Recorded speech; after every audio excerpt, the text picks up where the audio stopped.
Coming up on Mountain News at 5:30, the balance of power in the U.S. Congress could be at a tipping point. The results start coming in soon. And if you have not yet voted in Kentucky, you have less than 30 minutes to get in line. Plus, beautiful weather continues for the beginning of the work week, but changes are on the way. The latest as Mountain News at 5:30 starts now.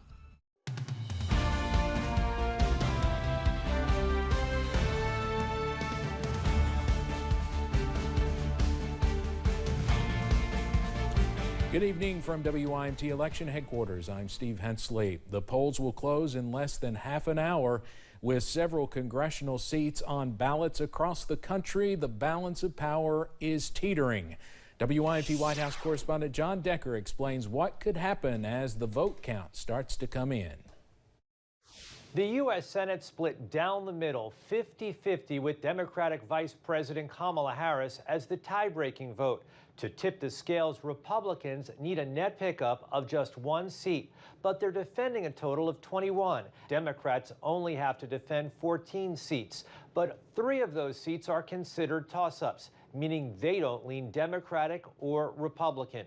And historically, since World War II, the president's party loses an average of about 4 Senate seats in the midterms. As for the House, all 435 House seats are up for grabs. Democrats have a precariously slim majority, just 8 seats. That means Republicans need a net pickup of 5 seats to flip that chamber.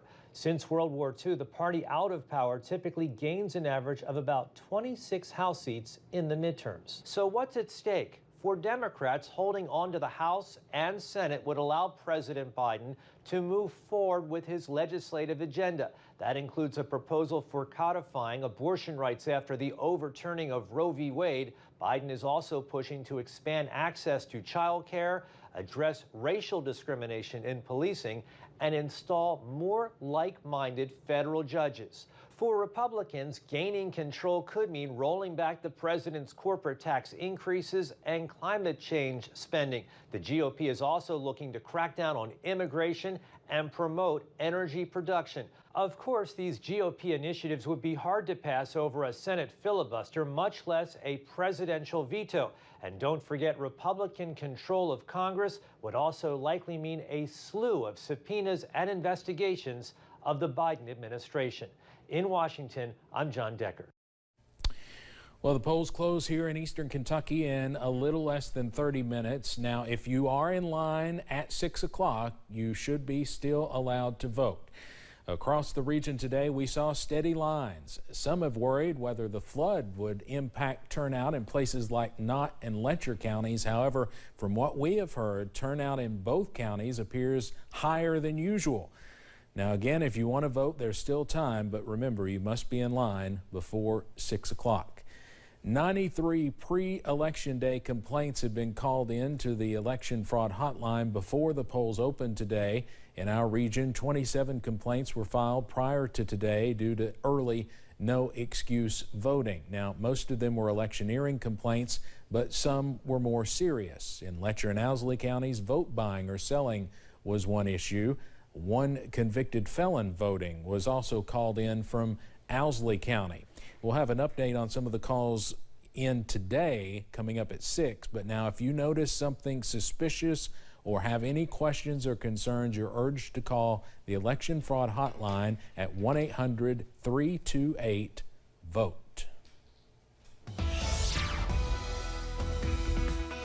Weather-wise, things are mostly quiet throughout the region. We have no weather worries out there. The one thing we've been watching is a forest fire in parts of Estill County. That may actually be affecting the sunsets throughout parts of the Kentucky River Valley.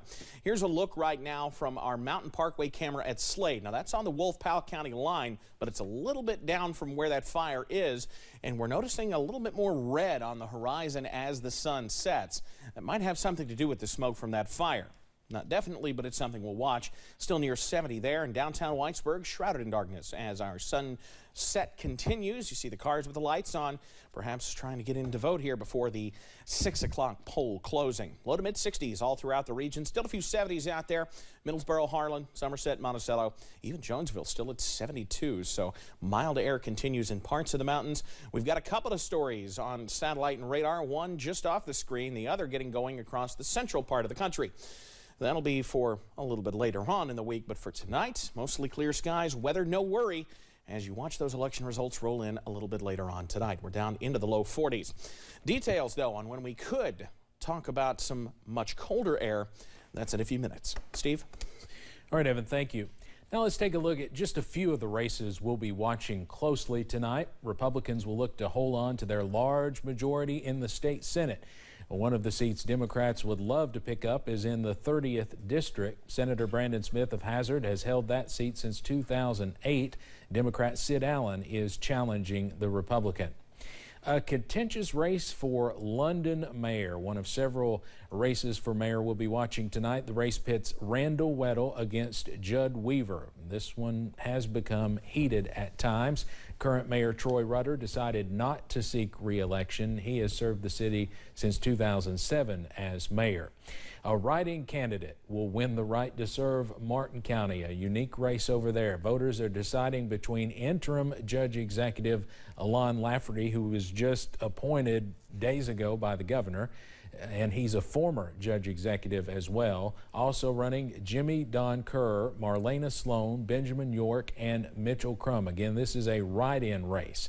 The current judge executive Colby Kirk is not running after being named president and CEO of One East Kentucky. This will mark Martin County's third judge executive in 1 year's time. A rubber match in Somerset for the mayor's seat. Incumbent Alan Keck is being challenged by former mayor Eddie Girdler. These two have faced off twice before. Girdler fended off Keck as the incumbent in 2014, but then lost the rematch in 2018. Republicans did not have a name on the ballot for Floyd County Judge Executive. Instead, incumbent Robbie Williams faces Democrat Willie Crace Jr. Williams made headlines 4 years ago when he ran as an independent and won after losing his primary race. A familiar name is challenging Congressman Andy Barr in Kentucky's 6th District. Democrat Jeff Young tossed his name in the hat against the Republican incumbent. Young has run for several different federal and statewide offices through the years, but has never prevailed. That's the wrong graphic there. Now, Barr has won the seat for the first time 10 years ago when he defeated incumbent Ben Chandler. Well, Democrats want to take back the 99th state representative seat. They put Kevin Anderson up to challenge Republican incumbent Richard White. The 99th district was a longtime Democrat stronghold before Rocky Adkins joined Governor Beshear's administration. There's a look at those two candidates. It's a seat Democrats hope to win back to cut into the Republican supermajority in Frankfort. Coming up on Mountain News at 5:30, looking to jump into the housing market next year, what you need to know about inflation's impact on interest rates. Plus, continuing to watch cooler air work in overnight and even more cooler weather late in the week. That breakdown ahead after this.